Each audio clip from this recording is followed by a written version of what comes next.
Maayong adlaw sa tanan. Okay, so subong si Sullivan's naman, no. Sullivan's interpersonal theory. So si Harry Stack Sullivan's iya theory hambal nga ang personality kag ang self sang tao ah, ginahurma sang iya interpersonal relationships. Ang iya experiences sa iban nga tawo labi na sa mga significant others, like for example parents, friends, and partners. So ini nga theory naga-focus paano manage ang anxiety kag paano ini naga nagapanguna sang pagdevelop sang security operations sa self-system naton, no. That's according to Sullivan. So for the anxiety, according kay Sullivan, ang anxiety daw is the primary disruptive force in relationships and personality development. So it arises from social insecurity or tension that comes from interpersonal experiences. So importante ini nga concept kay ini ang panguna sa tao nga develop sa mga security operations niya para maprotektahan ang iya kaugalingon. So ang anxiety nagahalin ang origins ini sa mga empathic responses. So kung for example, kung makita sang bata nga ang iyang nanay nagabatsyag sang tension or stress, nagakopya man sa iya. Okay? So ang epekto sini kung maayo ang pagmanage ang anxiety nga nagahimo ang tao sang healthy security operations nga nagabulig sa interpersonal competence, okay siya. Kung hindi maayong nagahimo sang maladaptive nga behavior, nagadevelop sa maladaptive behavior nga naga-disrupt sa pagdevelop sang healthy personality. So ano ining sa child, no? Example lang. So a child feels anxious when parents fight at home, 'di ba? So this anxiety may lead to child to withdraw from social interactions later in life. Do you agree with that? So ang bata daw nga permi nakakita nga nag-aaway ang iya nga parents, mahimo nga magbag-o nga ang iya pinsar, mahimo nga mangin nga mahipos kag mapalayo na lang siya sa mga tao pagdako niya. Okay, because of that experience nga nakita niya nga the relationship between sang iya nga parents. Ang security operations amo ni ang mga way nga ginahimo naton para ma-avoid ang anxiety. So kung ini nga security operations healthy, naga-help ini nga ma-avoid ang tension kag strengthen ang interpersonal relationships. Kung unhealthy, ginatago lang sini ang anxiety pero ang nagaresulta problema later on sa interpersonal competence naton. So tatlo ka types ang security operations. Sublimation, no?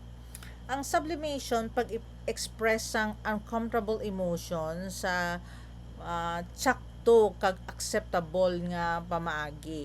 So instead nga masinggit ka yelling at someone, so a person goes jogging na lang to release stress. So gimpaagi na lang sa mas productive nga way. So kung ikaw nagalain ng buot imbis ka mag-away, pang jogging ka na lang kag nagsulat abi sa diary mo, no. So sa selective inattention naman, pag-ignore sa mga bagay nga nagapabatsyag sa imo sang anxiety sa tao. So for example, if a friend or a partner notices their partner flirting but ignores it because it threatens their confidence. So, wala na lang ginasapak sang bana or asawa o sang girlfriend ang pag-flirt niya sa iban sang partner kay hindi niya gusto nga mabatsagan ang kasubo or self-doubt. So, it's like ignoring it, no, the truth, ignoring that mechanism, gina-ignore niya lang, ginagamit niya nga mo ng mechanism. So, if behavior nagapakita sang false role para ma-fit sa expectations ng iban. So example, a student pretends to be stupid because their friends expect that behavior. So, ang bata nga nag-aakto nga do wala lang kuno kabalo, bisan kabalo man siya, para lang nga magmukhang pareho sa iban nga wala naga-perform maayos sa klase.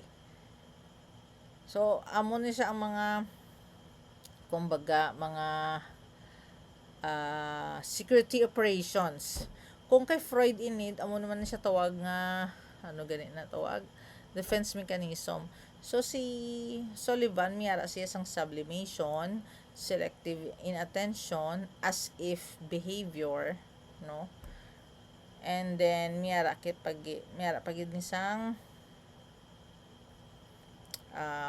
dynamisms. So ang dynamisms amon ang pattern of energy nga gina-transform nga na nagabuhi sa aton interpersonal relationship. So ini nagadevelop halin sa aton experiences sa mga tao.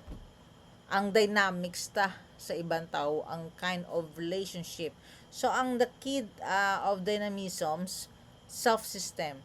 Ang self-system amo ang pattern sang behavior nga gina-create naton para ma-protect ang aton kaugalingon from anxiety. So example, kung ang teenager who avoids social situations because they feel anxious and insecure. So ang teenager nga permi naga-avoid sang crowd kay kabalo siya nga base hindi siya ma-accept kag matabo ang iya ginakadukan. Okay? So meron naman malevolent transformation. Kung ang bata naka-experience ng neglect or abuse, naga-create ini sang negative view sa iya self kag sa iban nga tawo. So a child who is abused might believe that all people are untrustworthy and cruel sa iya. So ang bata nga permi ginapasakitan, mahimo nga gapati nga tanan nga tao hindi maayo kag gapalayo sa na lang siya sa iban. Okay. Sa personifications, ang personifications amo ang grupo sang feelings, attitudes, and thoughts nga nagabuo gikan sa interpersonal relationships. So, example of personifications, kung consistent ka mag-attender, mag-alaga sang imo nana, kung consistent ka nga gin-attender kag ginalagaan sang imo nanay, nagabuo ang positive nga image sang mother sa imo. So ang bata nga consistent nga ginapadede kag tipigan maayos, nagabatsyag sang safe nga feeling kag love sa iya nga mother. Ang bad mother personification amo ni ang mga mother na wala nagaresponde sa panginahanglan sang iya bata. So nagabuo ini sang negative nga image sa mother. So an infant left hungry might view the mother as unresponsive or bad. Ano naman ang stereotypes? Ang mga personifications naga-compose sang stereotypes based sa different nga mga experiences naton. So for example, if someone has a bad experience with one group of people, they might generalize, gina-stereotype, and view from that group negatively. So kung may malain nga experience ka, butang tabi sa mga rich, nagapati ka na lang nga basta may kwarta, hindi makaintindi sang kabudlay. Okay? How about naman sa developmental stage kay Sullivan? So, humble ni Sullivan, nga ang development sang personality ginasunod ang mga stages nga naga-center sa social relationships. So, hindi lang sa biological development. Sa infancy, 0 to 2 years, ga-focus ini sa nurturing relationships nga nagahatag sang safety kag security. So, kung ang mother consistent nga nagaalaga, ini nagabuo sang trust sa bata. So, sa childhood naman, 2 to 6 years, nagadevelop ang imagination kag relationship sa parents. So, for example, ang bata nga nagaubra sang imaginary friend para sa comfort. Okay? See? So, juvenile era, 6 to 8 years. So, naga-focus naman ini sa peer relationships. So, sa bata kung paano makibagay sa mga kaedad kag mag work sa group, no? Ampang sila be. Sa pre-adolescence, 9 to 12 years. So, ang development sini, ang chum relationships o close friendships. So, ang best friends nag-share sang ilang nga problema kag sekreto. So, early adolescence naman, 13 to 17 years, nag-show nga ang last dynamisms o pag-explore sang sexual attraction. So, ang teenager, nag-crush, kag nag-minsar sang romantic relationships. Ang late adolescents, 18 plus years. So, nag-focus na sa adult roles kag pag-stabilize sang identity. So, naga-ready na ang gina-ready ang self niya nga mag-ubra, magkapamilya, kag magka-establish ang iya gidya nga identity.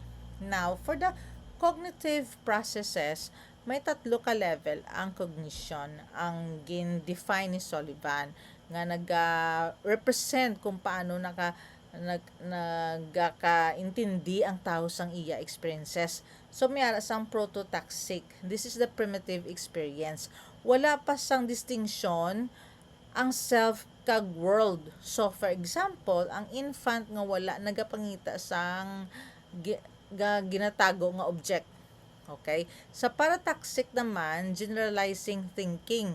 Nag-assume ang bata nga their actions are producing sang results. So, for example, ang bata gapati sa iyang ang bata gapati nga ang iya paghibi amon ang pagpapadede sang iyang mother. Okay, so mahibi siya. So, the child, the baby believes na kung maghibi siya, amo na napapadede sang iyang mother. Sa syntaxic, logical thinking, sa pagintindi sang shared symbols kag consensual validation. So, for example, paggamit sang please sa polite request.